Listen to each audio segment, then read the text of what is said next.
El PSOE critica las políticas del Ejecutivo en materia sanitaria e insiste en el incumplimiento de las 35 horas para los funcionarios. Mañueco les acusa de que solo buscan desestabilizar al Gobierno, incluso alentando el transfugismo. Más de 5.000 hectáreas de chopos están en riesgo. La Confederación Hidrográfica del Duero deniega la renovación de estas licencias, que suponen importantes ingresos para municipios del medio rural. Además, peligran más de 1.000 empleos. Enseguida conocemos a fondo este conflicto. El Partido Popular denuncia que aún no se han restablecido todas las frecuencias de trenes que existían antes de la pandemia. La iniciativa para pedir al Estado que recupere estas conexiones la apoyaban todos los grupos. El que fuera vicepresidente de la Agencia de Desarrollo y hoy procurador en Cortes, Pablo Trillo Figueroa, confirmó en la Comisión de las Eólicas que él se extrañó del elevado precio que se habían propuesto para la compra del edificio de Soluciones Empresariales y que así lo advirtió al entonces presidente de la Junta. Y una semana en la que también hemos asistido a la primera reunión de trabajo de la Comisión de Investigación sobre las residencias de mayores. Los grupos tienen hasta el 22 de octubre para realizar solicitudes de documentación. ¿Qué tal? ¿Cómo están? Bienvenidos a nuestras Cortes. Después de un mes de incertidumbre, se despeja la incógnita. No habrá adelanto electoral en Castilla y León, al menos este año. PSOE y Podemos criticaban la inestabilidad del gobierno autonómico, pero el presidente de la Junta defendía la utilidad de su ejecutivo. No habrá adelanto electoral, al menos de momento. Señor Mañueco, ¿cree que usted y su gobierno están aportando a Castilla y León la estabilidad que necesita en este momento? Señoría, sí.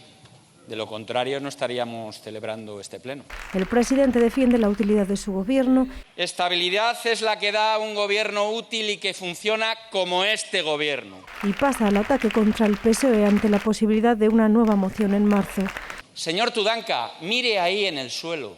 Ahí están los trozos rotos de su dignidad política, señor Tudanca. Calculada también la escenificación de rechazo al transfugismo cuando toda la bancada del PP abandonaba la sesión al intervenir la exprocuradora de Ciudadanos. El PSOE cree que la propia inestabilidad la propicia el Ejecutivo, al que reprocha su falta de palabra. Es que se cumplen 2 años desde que ustedes firmaron las 35 horas para los empleados públicos y siguen sin cumplir. Eso es lo que valen sus acuerdos. Podemos tiraba de lista de errores. Desde que se inició este año, las listas de espera quirúrgicas se han incrementado en 6.997 pacientes. A pesar de lo que dijo su vicepresidente, Mañueco dice que no fue un error votar con el PSOE. Nunca es un error defender los servicios públicos. Y anuncia nuevos acuerdos en materia de diálogo social. Hemos llegado ya a 4 acuerdos y estamos buscando fechas para que sea una realidad en los próximos días. Un mes después, el trasfondo sigue siendo la atención primaria, donde no hay acuerdo alguno a la vista. La sanidad volvió a ser el gran protagonista de este pleno. El PSOE exige a la Junta que cumpla el mandato de las Cortes, que retire el plan Aliste y que recupere la atención primaria en todos los consultorios rurales. La consejera de Sanidad, por su parte, les acusa de mentir, de desprestigiar a los profesionales sanitarios y les pide que se sienten a negociar por una reforma de la atención primaria con propuestas concretas. Hay que reducir las zonas básicas de salud en el medio rural porque hay cupos muy pequeños de pacientes. Esto no es cumplir con el mandato de las Cortes de Castilla y León. Retirada inmediata del plan de recortes de atención primaria. Si este refuerzo de la atención primaria no les gusta, espero sus propuestas concretas. Concretas. Díganos cómo se hace. Si lo tienen tan claro, díganoslo. Porque no se han atrevido nunca jamás a sentarse con nosotros. El Monumenta, que está en Sayago, 574 días sin abrir el consultorio. Este es el contador de hoy. 574 días hacen que Castilla y León y la provincia de Zamora estén en la lista roja de la atención primaria en España. Los profesionales están empezando a estar muy cansados. Hay muchos que me escriben y nos dicen ya no soportamos más que nos digan que no atendemos a nuestras personas, que no vamos a los consultorios, que no atendemos y que estamos sin hacer nuestro trabajo. Porque lo están haciendo, lo están haciendo.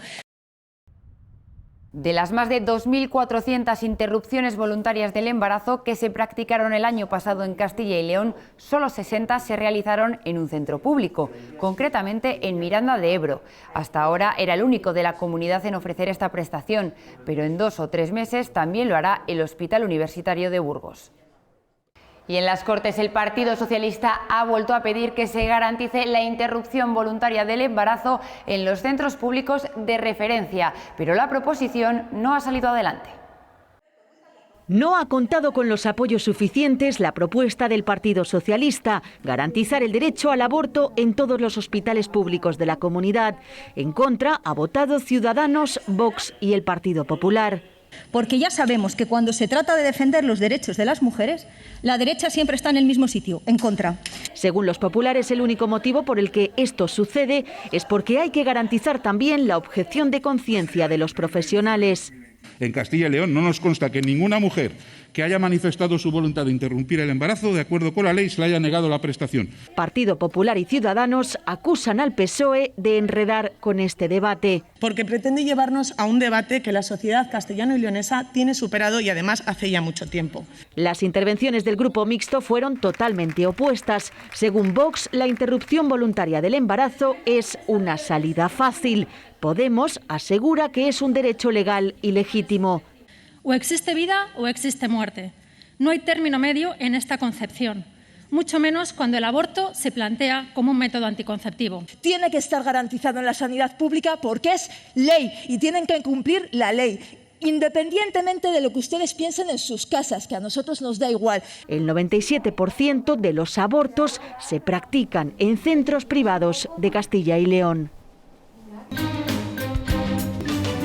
Las zonas de plantación de choperas es el nuevo motivo de conflicto. Han ocasionado una guerra abierta entre propietarios y administraciones contra la Confederación Hidrográfica del Duero. Está decidido prohibir la plantación de chopos en casi 5.000 hectáreas, lo que supone graves pérdidas económicas en los ingresos de muchos ayuntamientos del medio rural. El 70% de los chopos se encuentran en esta cuenca, lo que supone que cualquier decisión en Castilla y León tiene consecuencias a nivel nacional. Castilla y León dispone de 45.000 hectáreas en las que se cultivan chopos. Una de ellas es esta finca, lista para plantarlos, pero cuando el ayuntamiento ha pedido la licencia se le ha denegado. Ahora la CHD lo considera dominio público hidráulico. Es una expropiación oculta, ¿no? Al final de tu capacidad de uso de tu tierra. La Confederación está cartografiando la cuenca y si es dominio público no se podrá plantar chopo. El criterio, aunque ya existía, no se estaba aplicando. La CHD defiende que lo que ha cambiado es la delimitación. Hasta ahora se hacía, diríamos, a ojo. Bueno, pues no. Ahora, evidentemente, estamos en el siglo XXI y la delimitación utiliza tecnología. La Junta rechaza también este cambio de rumbo, que supondrá la eliminación del 10% de las choperas. Es inexplicable que de repente, con la misma normativa con la que otros gobiernos, otras confederaciones de distinto color político, las cabezas permitían y íbamos gestionando la popicultura, resulta que llega una confederación donde alguien allí dentro se equivoca y cambia el criterio. Hay afectados que a día de hoy no saben que pueden estar afectados el día de mañana. Esta política choca con lo que dice el propio Gobierno. Asegura que las choperas son beneficiosas contra las riadas y sirven para filtrar fertilizantes. En otras confederaciones, como la Miño-Sil o la del Ebro, se promueve su cultivo en estas zonas. Nosotros hemos ido con informes en la mano que manifiestan el cultivo del chopo es totalmente compatible con las zonas de dominio público. León, Zamora o Palencia son las provincias donde más abundan las choperas. La desaparición de muchas de ellas supone un importante golpe para el sector de la madera, que mueve más de 32 millones de euros. Muchas de estas plantaciones están en el medio rural y permiten la subsistencia de algunos municipios. Dentro de lo que es, el pueblo está muy bien, pero siempre porque ha venido mucho dinero de aquí, de las plantaciones, no es por otra cosa, porque es que es el dinero que tiene el ayuntamiento. Unos ingresos que disfrutan los 100 vecinos de La Serna, en Palencia. La localidad lleva un siglo cultivando chopos, que aportan 80.000 euros a sus arcas anualmente. Ahora nada menos que un tercio de sus 116 hectáreas están en el aire. Sería muy difícil sacarlo de otra cosa, casi nos obligaría a que el ayuntamiento desaparecería. El sector genera más de 10.000 empleos, 4.000 de ellos están en el medio rural, puestos de trabajo que peligran. Además, no plantar hoy tendrá consecuencias en 15 años, cuando termina el ciclo del árbol. Y la alta calidad de la madera de aquí no la encuentran fuera. Puede ser catastrófico para la industria, puede ser catastrófico porque traer esa madera de otros sitios tiene un coste elevadísimo cuando se puede traer, que no siempre. Podrían verse comprometidos más de 1.200 puestos de trabajo en todo el país. La repercusión no es solamente en Castilla y León, sino que es una repercusión a nivel nacional. Y tengamos en cuenta que todas estas otras empresas no están ninguna de ellas en grandes áreas urbanas, no, están todas en la España rural. La madera de chopo está cotizada. En la última subasta superó los 157 euros, el doble que el año pasado y su precio más alto de la historia. Este problema se debatía en el hemiciclo en forma de proposición no de ley. Todos los grupos apoyan la protección de las choperas, pero el PSOE también defiende las actuaciones de la CHD. Dice que cumple con lo que marca el plan hidrológico. Se prohíben las plantaciones de chopo, pero no se prohíben, curiosamente, las plantaciones de olivo, o las plantaciones de eucalipto, o las plantaciones de frutales. Los planes de la Confederación están en contra de los intereses del mundo rural y contra la preservación del medio ambiente. No se puede permitir que, contra la lógica más absoluta, la Confederación Hidrográfica tome decisiones tan negativas, injustas y con claros indicios de desigualdad. Debería ser el propio Ministerio quien ya hubiera desautorizado la Confederación. Si impedimos que el río vaya por su cauce porque metemos los chopos en el mismo río, ¿saben lo que pasa cuando arrecian los fenómenos meteorológicos? Pues pasa esto, que el cauce sigue por el río y se lleva todo lo que se encuentra por delante. Yo les garantizo que las tres confederaciones, la del Duero, la del Ebro y la del Miño-Sil, van a tener la misma normativa. El PSOE denuncia el daño que pueden generar en las bodegas el aumento de las granjas de cerdos en la zona de la Ribera del Duero. Aseguran que ambos negocios son incompatibles y piden al consejero que actúe para evitar el aumento de estas granjas. En la comarca de la Ribera del Duero, a septiembre de este año existían más de 100.000 cerdos de cría y engorde. Hoy se encuentran a la puerta decenas de comunicaciones de nuevas explotaciones de porcino en muchas localidades. El daño que este tipo de explotaciones está haciendo a la Ribera del Duero y al sector vitivinícola por la alta concentración de nitratos es incalculable. Habla de permisividad. No hay ningún tipo de permisividad. Lo que hay es una aplicación del principio de legalidad. Estamos hablando de un tipo de explotaciones que no están en esa comunicación ambiental a la que usted se está refiriendo, sino que están en la autorización ambiental. Por tanto, usted no está diciendo la verdad. Por unanimidad, el Parlamento está de acuerdo en pedir al Estado que se recupere la misma cantidad de trenes que había antes de la pandemia. Denuncian que no hay los mismos trayectos ni las mismas frecuencias y que esto perjudica a pequeñas ciudades y al medio rural. La misma cantidad de trenes y con las mismas frecuencias de antes de la pandemia es la exigencia del Partido Popular. Mínimo en idénticas condiciones a las existentes con anterioridad al inicio de la crisis sanitaria por la COVID-19. Denuncian que aún hay trayectos que no se realizan. La fórmula de restablecimiento se está haciendo por adecuación de la oferta a la demanda existente. Entonces, en provincias como la de Soria, ¿qué servicios nos podrían quedar? Y Ciudadanos le pone cifras. El 79% de los trenes de obligado servicio público están cubiertos, pero tan solo el 71% de los trenes comerciales han restablecido sus frecuencias pre-COVID. Los socialistas proponían una enmienda que no era aceptada con medidas extra como la negociación con el Consorcio Regional de Transportes de Madrid. Pese a esto, apoyaron la iniciativa que también incluye la creación de un grupo de trabajo para estudiar las tarifas. Establecer una política tarifaria que se adecue a las necesidades de los usuarios de los bonos Avant, del transporte de altas prestaciones. Y los partidos minoritarios muestran su desconfianza ante la recuperación del servicio y denuncian las malas comunicaciones con algunas provincias. Probablemente como consecuencia de la pandemia, pero a lo que a nosotros nos preocupa es que se utilice como excusa para eliminarlos definitivamente. Esto que proponen está muy bien, pero le pasa como al tren, que llega con retraso. Tenemos un serio problema con el transporte ferroviario en Ávila, con Madrid, con Salamanca, con Valladolid. Vox criticaba que el aumento en el precio impida usar este medio de transporte de forma habitual. El enorme encarecimiento de las tarifas de trenes regionales, que en la práctica han hecho que el tren convencional no sea una opción para prácticamente ningún usuario habitual. Y achacaba a la Junta que no haya exigido mejoras al Gobierno en estos últimos años. María Montero, como procuradora no adscrita, defendía su primera interpelación ante la Cámara. Criticaba que la Junta trate al comercio local como empresarios de segunda. Dice que las ayudas no han estado a la misma altura que las destinadas a otros sectores como la hostelería o el sector cultural. Montero abandonó Ciudadanos hace unos meses, pero no dejó su escaño y en este caso se dirigía a su excompañera de partido, ahora consejera Ana Carlota Amigo. El debate derivó en este cruce de acusaciones personales. Señora consejera, mientras usted observaba las flores de su despacho, que espero que al menos fueran compradas en el comercio local, 3.500 empresas, 3.500 bajaron la trapa para siempre. En esta legislatura a mí me recordarán por unas orquídeas, pero a usted por ser la primera tránsfuga en la historia de esta comunidad. Yo prefiero seguir mis principios y mis ideales a ser una palmera de Alfonso Fernández Mañueco. Querría haber tenido un debate elegante con usted, pero decir que yo soy una palmera del señor Mañueco, usted es una palmera del señor Moreno, así de claro.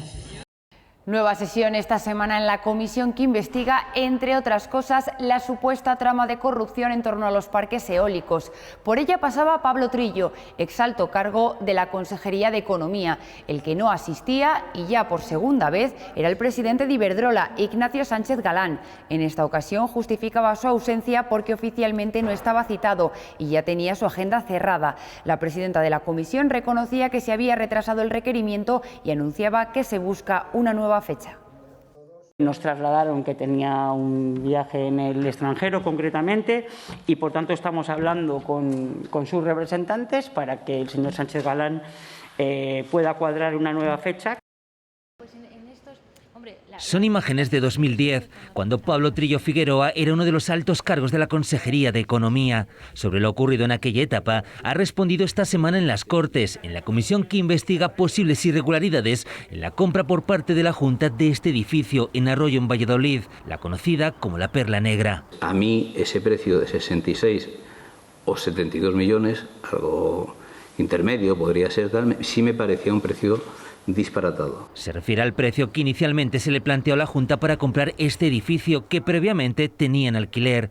Ante ese coste, decidió acudir al entonces presidente del Gobierno regional, a Juan Vicente Herrera. Se bajó el precio sustancialmente, 20 millones de euros no es ninguna tontería, entonces claro, algo ha influido el presidente, ¿no? Evidente. Además de sus discrepancias sobre la compra de este edificio, Trillo Figueroa recordaba también sus dudas sobre el otro tema que está siendo investigado, la adquisición de los terrenos de Portillo, también en Valladolid. Puse obstáculos y peros a las operaciones porque, pues no quiero decir que fuesen ilegales o tal, sino que sencillamente no las veía con ciertas irregularidades. Del entonces consejero de Economía, el fallecido Tomás Villanueva prefería no hablar, únicamente. Me preguntaba el juez, fundamentalmente era si esas decisiones las conocía. Digo, hombre, en el ámbito de una consejería quien manda es el consejero. Más contundente se mostraba al referirse a los viceconsejeros Rafael Delgado y Begoña Hernández. Rafael Delgado y Begoña Hernández sí las conocía más en concreto, ¿no? Porque ambos fueron en sucesivas ocasiones presidentes de los consejos y consejeros delegados. Ellos lo conocían a la perfección. Con ellos reconocía. Bueno, sí, tuvimos nuestras diferencias, pero vamos, a capítulo a mí no me llama nadie. Aunque el caso sigue en los tribunales, tras ser investigado, la causa contra Pablo Trillo Figueroa fue archivada en 2018. Uno de los momentos más tensos en el Pleno se vivió durante una de las preguntas de actualidad sobre el sistema de acogida de menores en Castilla y León. El PSOE lo calificó como mercadeo de menores, algo que indignó a la consejera de Familia. Y lo más importante, el drama que pasan los menores tutelados de nuestra tierra. Aprovecho para saludar a algunas de ellas que hoy nos acompañan. Espero que cuando finalicen las preguntas dé la cara y las reciba, porque es su obligación. Mire, el sistema de acogida en Castilla y León se ha convertido en un mercadeo de menores, de los que no se ocupan hasta que no llega el momento de la adopción. Mi obligación no es recibir a las familias, porque mi obligación no es intervenir en un expediente que está abierto. Aquí la adopción y el acogimiento no se deciden por criterios políticos. Vergüenza le tendría que dar a usted la intervención que ha hecho hoy aquí. Vaya. Vergüenza. Los expedientes de adopción, los expedientes de acogimiento, los evalúan los profesionales.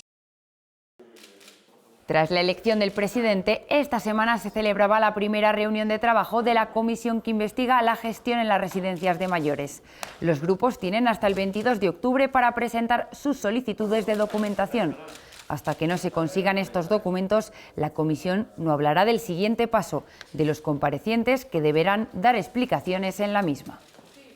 Nosotros tenemos muy claro qué es lo que queremos que se sepa, qué es lo que ha sucedido en los centros de mayores de nuestra tierra, así que vamos a centrar todo nuestro esfuerzo y todo nuestro trabajo en eso. El entorno de cuándo se declara la pandemia, qué medidas se toman, qué medidas no se toman, cómo afectan esas medidas tanto a las residencias de la comunidad y de fuera de la comunidad, lo que se sabía antes del 14 de marzo y por qué, en qué se basaban para tomar las decisiones que se tomaron antes del 14 de marzo. Una labor, como he dicho, de cogobernanza, de coordinación que se lanzó al principio de la pandemia a nivel estatal y obviamente entendemos que también están involucrados, esa documentación es interesante para los trabajos de esta comisión. Y queremos que sea ágil y que sea resolutiva. Más o menos será la última semana de octubre cuando tengamos la siguiente reunión. Vox llevaba al hemiciclo una de las reivindicaciones de los docentes, que rechazan tener que elegir entre los complementos retributivos de los sexenios y de la carrera profesional. Esta formación denuncia que al no poder beneficiarse de ambas, los profesores están en desigualdad en cuanto al sueldo respecto a otros funcionarios de su mismo nivel.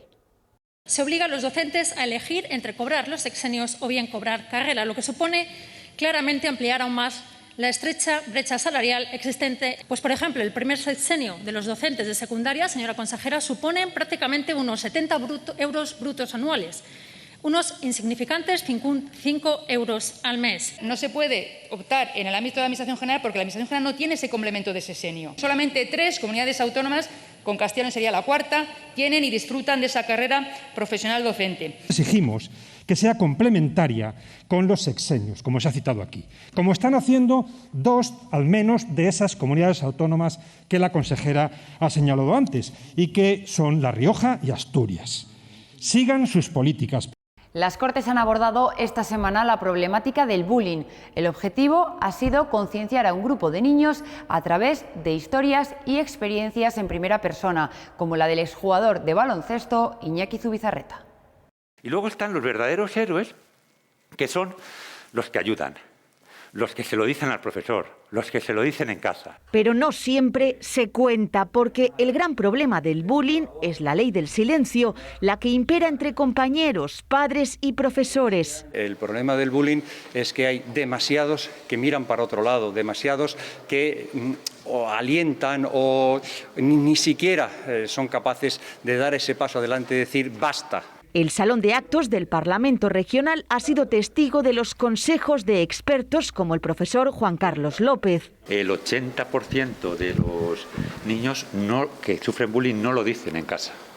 O sea, lo viven en soledad. O el exjugador de baloncesto Iñaki Zubizarreta, que sufrió acoso escolar en la infancia. No se trata de excluir a nadie ni ejercer aquí de verdugos y ejecutores, para nada. Se trata de dar solución a esos problemas reales que hay, tanto con los que lo sufren como los que lo hacen, que en muchas ocasiones los que lo hacen son igual más víctimas que los que lo están sufriendo. 1 de cada 10 niños en el mundo sufre bullying en la escuela y es el principal motivo del suicidio entre los jóvenes. Esta semana en las Cortes también se ha hablado de salud mental y de lo difícil que todavía es acceder a apoyos suficientes cuando se padece algún tipo de problema. Dicen que con la crisis del coronavirus son más las personas que acuden a pedir ayuda a las asociaciones y siguen demandando a la Administración que la atención primaria incluya la salud mental. Dentro de los actos del 5º centenario, el Ayuntamiento de Villalar ha organizado el 8º Simposio Internacional de Historia Comunera. El acto de inauguración ha servido para poner de relieve el esfuerzo para dar a conocer lo que sucedió en estas tierras. Han querido incidir en la importancia de conocer el pasado para entender el presente. El encuentro en torno a este acontecimiento histórico ha durado 3 días, con decenas de ponentes. En el año 2012 me comprometí a mantener el simposium hasta el año del centenario. El legado de los comuneros es un patrimonio de todos los castellanos, es decir, aquí no es posible la apropiación ideológica, porque lo que los comuneros defendieron fue la libertad, la igualdad, la dignidad, la justicia de todos.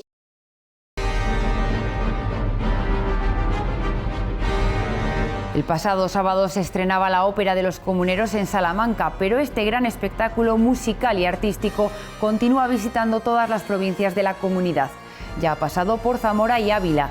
Este sábado actuará en Segovia y el domingo en Soria. La próxima semana, el miércoles, visitará Ponferrada, el jueves Valladolid, el viernes Palencia y el sábado 16 culminará la gira en Burgos.